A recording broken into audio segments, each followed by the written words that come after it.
খাইছে মনে আমার কিছু ভালো লাগে। আপনাদের চা। Thank you.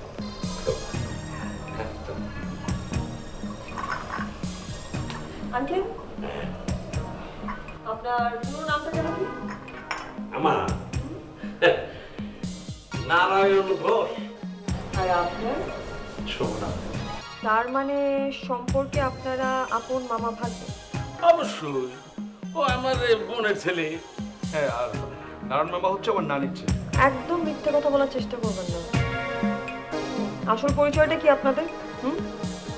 আপনি নারায়ণ ঘোষ, উনি শোভন আহমেদ।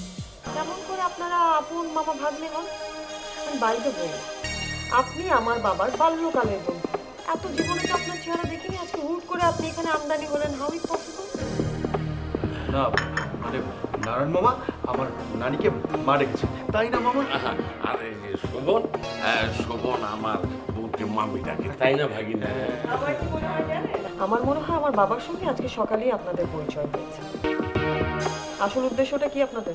কেন এই বাড়িতে এসেছেন? কাহিনীটা কি আপনাদের? ওয়েট, আপনারা কোনো কারণে চোর বা ডাকাত না তো?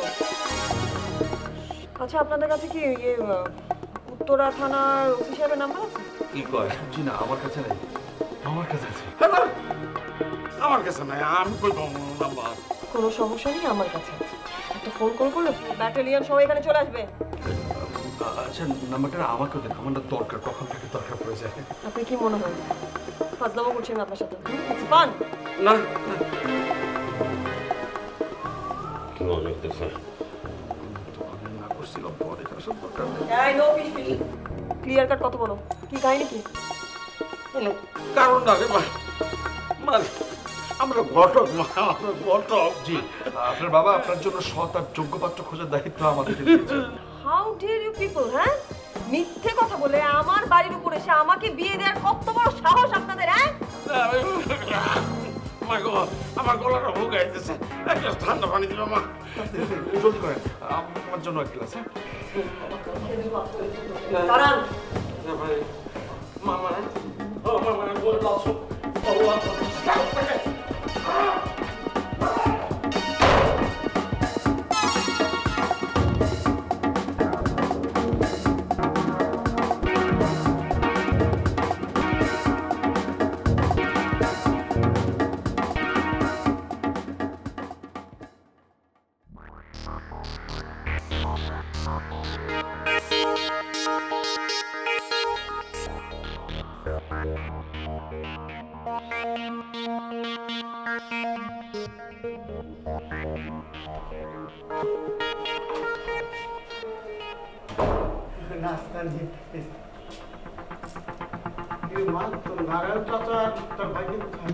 পালিয়ে গেছে। পালিয়ে গেছে মানে? পালিয়ে যাবে কেন? পালাবে কেন? কি বাবা, এই বয়সে এসো তুমি এরকম মিথ্যে কথা বলো? লজ্জা হয় না তোমার? ঘটক নারায়ণ, আমি তোমার বন্ধু, তাও আবার বাল্যকালে। আচ্ছা বাবা, আমি না একটা বিষয় বুঝি, তুমি কেন বুঝতে পারো না যে আমি বিয়ে করবো না? একই কথা কেন বারবার তোমাকে বলতে হয় বলো তো? আমি বাড়ি ছেড়ে চলে যাবো। যে বাড়িতে আমার কথার কোনো মূল্য নাই, সে বাড়িতে আমি থাকবো না। তুই চোখ যেদিকে সেদিকে আমি চলে যাবো।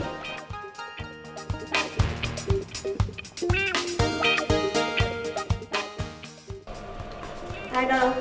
কি হয়েছে? এসবের মানে কি? ব্যাগটা রাতে গুছিয়ে রেখেছিলে? রাতে গুছাবো কেন? আমি 7 দিন আগে গুছিয়ে রেখেছিলাম। জয় আল্লাহ হাফেজ। আচ্ছা শোনো বাবা, এত নাটকের কোনো দরকার নেই, বুঝেছো? নাটক কি সিনেমা, এটা একটু পরে বুঝবি, এখন না। হ্যাঁ ঠিক আছে, যাবে তো যাও, কিন্তু সাথে টাকা পয়সা আছে? টাকা পয়সা না নিয়ে গেলে তো বিপদে পড়বে। তারপর তো 2-3 দিন পরে কল দিয়ে বলবে যে টাকা পাঠা, খেতে পারছি না, থাকতে পারছি না, তখন তো বিপদে পড়ে যাবে, তাই না? কিচ্ছু যাবো না তোর কাছে, কিচ্ছু না। আর তুই আমার বাবা বলে ডাকবি না, তোর বাবা মরে গেছে। শোনো শোনো, একটা ইম্পর্টেন্ট কথাই তো তোমাকে বলা হয়নি এত তাড়াহুড়ার মাঝখানে। কি কথা? যেটা হয়েছে, তোমার ওই যে খাটের নিচে কর্নারে কিছু টাকা পড়ে থাকে। টাকা? কত টাকা? কত টাকা সেটা তো ভুলিয়ে দেখিনি, মনে হয় 5-6 হাজার টাকার মতো হবে বাবা। বলিস কি? হ্যাঁ চল তো দেখি।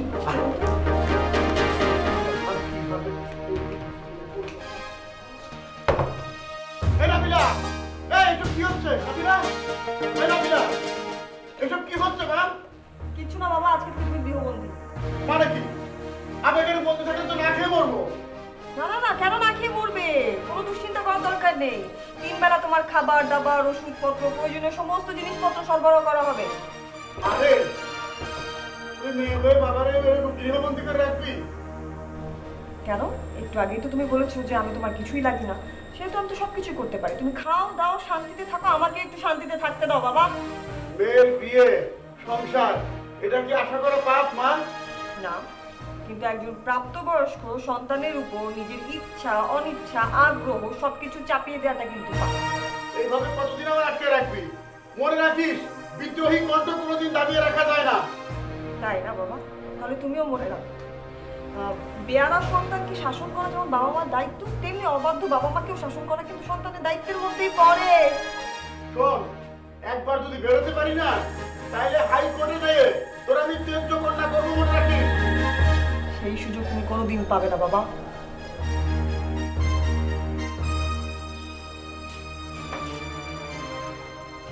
মানাবিলা, দরজা খুলে দে মা, আমি কোথাও যাবো না। সরি বাবা, পারছি না।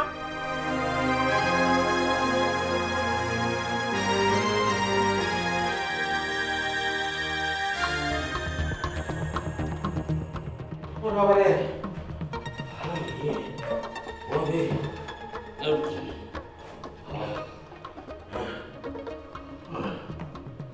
বাবারে বাবা, আইয়া বাইসা গেছি সে জটন মাইয়া, বাপরে বাপ মাইয়া ফেলে বেরোছিল।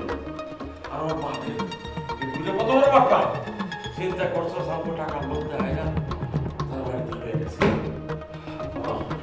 টাকা আমি কি করবো? হ্যাঁ হ্যাঁ, কি বলছো? 5,000 টাকা। এই ডয়ারে ফলায় রাখ।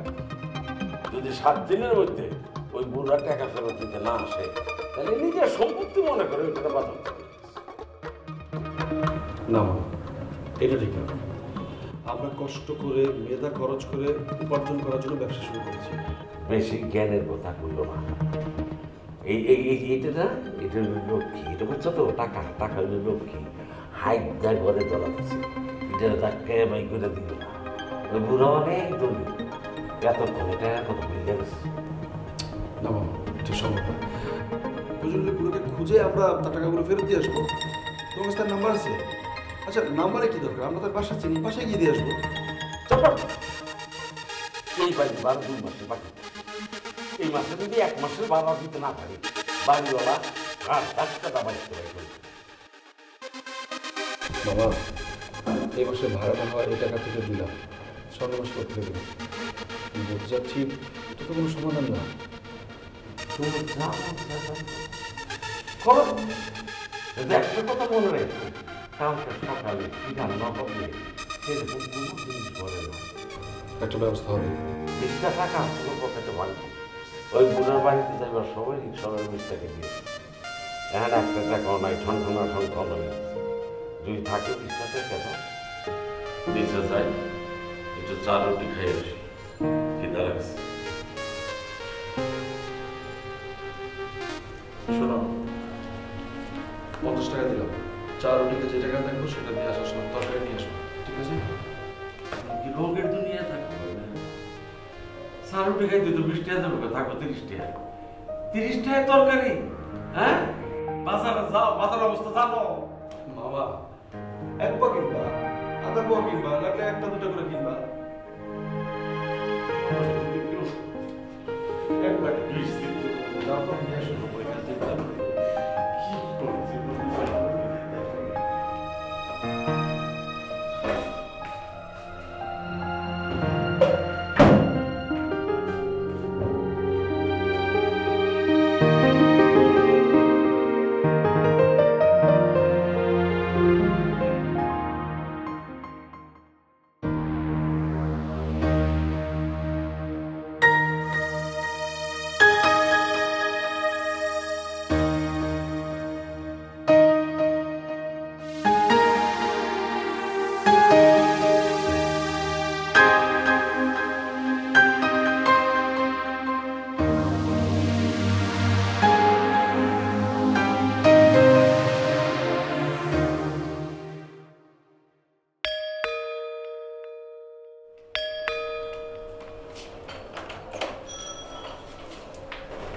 রাখো, দরজা খুলতে এত দেরি হলো?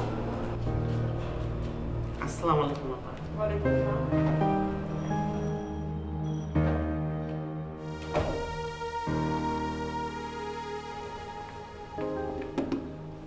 বাবা, আমি নাইমা। বাবা, তুমি একদম চিন্তা করো না, আমি আমার নিজের জীবনের বিনিময়ে হলেও তোমাকে উদ্ধার করব। চিন্তা করো না বাবা। নাউজুবিল্লাহ, পরিস্থিতি এত অবনতি হয়েছে আমি কল্পনাও করতে পারি নাই। এই কথাটা কোন গাধাই বললো? তালা ছবিওয়ালা নাকি? না বাবা, তোমার জামাই আবু তাহের। বাবা আবু তাহের, তুমি কিছু মনে করো না বাবা, আমার মাথা মন্ত্র ঠিক নাই। তুমি আমার এখান থেকে মুক্ত করার ব্যবস্থা করো। ওকে বাবা, আপনাকে মুক্ত করার জন্য জজ কোর্ট, হাইকোর্ট, প্রয়োজনে সুপ্রিম কোর্টে পর্যন্ত যাব। প্রয়োজনে আমরা অনশন করব। প্রয়োজনে চাবিটা আব্বার কাছে আছে, যাও গিয়ে বুঝিয়ে চাবিটা নিয়ে বাবাকে উদ্ধার করো। যাও। যাও না, তুমি যাও। যাও মানে? আমি একা যাব? তোমার কি মাথা নষ্ট হয়েছে? শোনো, তুমি জামাই মানুষ, আব্বার কাছে যাও, বুঝিয়ে চাবিটা এনে বাবাকে মুক্ত করো। যাও। তুমি সহজ। নাইমা, আবু তাহের, তোমাদের আমি বলছি সাবধান। শোনো, 1 ঘন্টার মধ্যে যদি আমি মুক্ত না হই, আমার বিষয় সম্পত্তি যা কিছু আছে সব আমি বিক্রি করে আমি সব টাকা পয়সা এতিমখানে দান করে যাব। দান করে তারপর পরবাসে যাব। মনে রাখো, সময় কিন্তু 1 ঘন্টা। ইন্নালিল্লাহ, তাড়াতাড়ি চলো।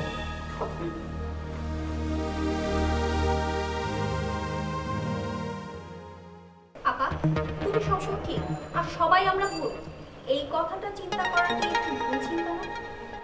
আপা, এই বৃদ্ধ বয়সে মানুষটাকে গৃহবন্দী করে রাখছে। বেচারা মানসিকভাবে এমনি বিপদস্ত হয়ে গেছে। আর যদি কোনো একটা স্ট্রোক করে বসে, এই দুর্যোগে দায়ভার কে নিবে? আপা প্লিজ চাবিটা দাও, বাবাকে বের করি। প্লিজ আপা, বাবাকে আর কষ্ট দিও না।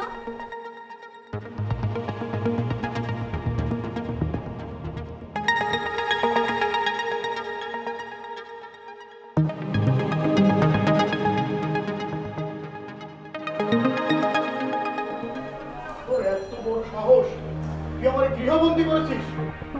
মিস্টার নাসির, আপনি একটু শান্ত হয়ে বসুন। রেগে যাবার মতো আমার কোনো কিছুই হয় না। কি? তুই আমার নাম ধরে বললি? তোর মা জীবিত থাকলে এভাবে বলতে পারতি? আমার অসহায়ত্বের সুযোগ নিয়ে আমার অপমান করলি। আপা, তুমি বাবাকে সরি বলো, বাবার কাছে ক্ষমা চাও। ঘন্টাখানেক আগে উনি বলেছেন ওনাকে যাতে আমি বাবা বলে না ডাকি। আগে তুই বল তাকে আমাকে সরি বলতে, তারপর আমি বলবো। আপা, আপনি ভুল করছেন। এই আবু তাহের, তুমি এখন আমার ভুল ধরবে? তোমাকে আর ওকে বিয়ে দেওয়াটা কি আমার ভুল হয়েছিল? হ্যাঁ, বাবা যখন এই বিয়েতে রাজি ছিল না, বাবার মতের বিরুদ্ধে গিয়ে আমি তোমাদের দুইজনকে বিয়ে দিয়েছি। সেটা কি আমার অনেক বড় ভুল হয়েছে, অন্যায় হয়েছে? এখন তুমি আমাকে চোখে আঙুল দিয়ে ভুল দেখাবে? শোনো, ভুল হচ্ছে একটা আপেক্ষিক বিষয়। যেটা তোমার কাছে ভুল সেটা অন্যের কাছে সঠিক হতেই পারে। কি মারে, বাবা হিসেবে মেয়ের কাছে তো চা পাওয়া কিছু থাকতেই পারে, সেটা কি অন্যায়? এই বৃদ্ধ বয়সে একটু অবিবাহিত মেয়ের যদি বিয়ে দিয়ে মরতে না পারি, তাহলে মরেও তো শান্তি পাবো না। বাবা হিসেবে এই চাওয়াটা কি আমার ভুল? হ্যাঁ আপা, তোমার অনেক বয়স হয়েছে, এবার তোমার একটা বিয়ে করা উচিত। আর এটা তো শুধু বাবার চাওয়া না, এটা তো আমাদের সবারই চাওয়া। আপা, আমরা সবাই অনুরোধ করছি, হাত জোর করে অনুরোধ করছি, প্লিজ আপা, প্লিজ। আচ্ছা ঠিক আছে, আমি পাত্র দেখতে রাজি, কিন্তু এখানে আমার একটা শর্ত আছে। তো সব শর্ত মানতে রাজি, সব শর্ত কবুল। বল তুই কি চাই? আচ্ছা ঠিক আছে, পাত্র যদি কোনো কারণে আমার মন মতো না হয়, আমার রুচিসম্মত না হয়, তাহলে পরে কিন্তু এই পাত্রের সঙ্গে আমাকে বিয়ে দেবার জন্য তোমরা কেউ যোগাযোগ করতে পারবে না।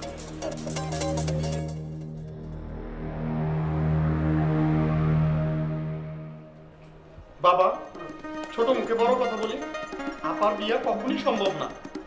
নাইমা, চলো। বাবা, খামোখা এই বুড়ো বয়সে ছুটাছুটি করো না তো, শেষে টেনশনে অসুস্থ হয়ে পড়বে। আচ্ছা আমরা আজকে যাই তাহলে। ভালো থেকো বাবা।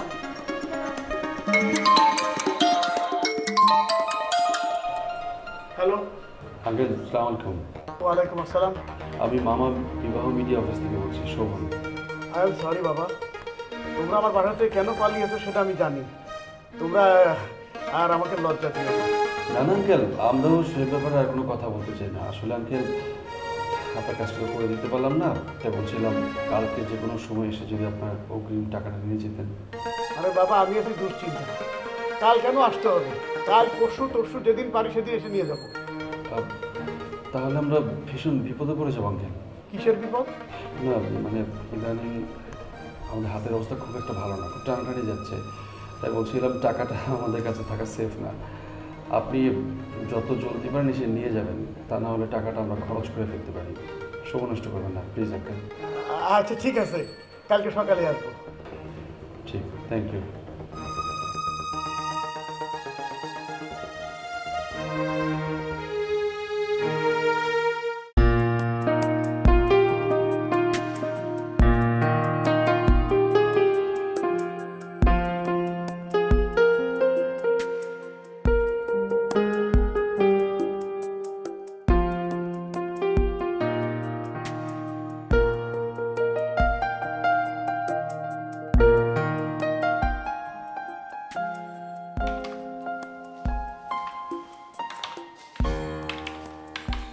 আরে আবু তাহের ভাই অসুস্থ নাকি? আরে না তো। আপনার পরিবারে কেউ অসুস্থ? না। আত্মীয় স্বজন বন্ধু বান্ধব কেউ? মিস্টার জলি, মুখ সামলে কথা বলুন। আমি, আমার পরিবার, আত্মীয় স্বজন, বন্ধু বান্ধব কেউ অসুস্থ নয়।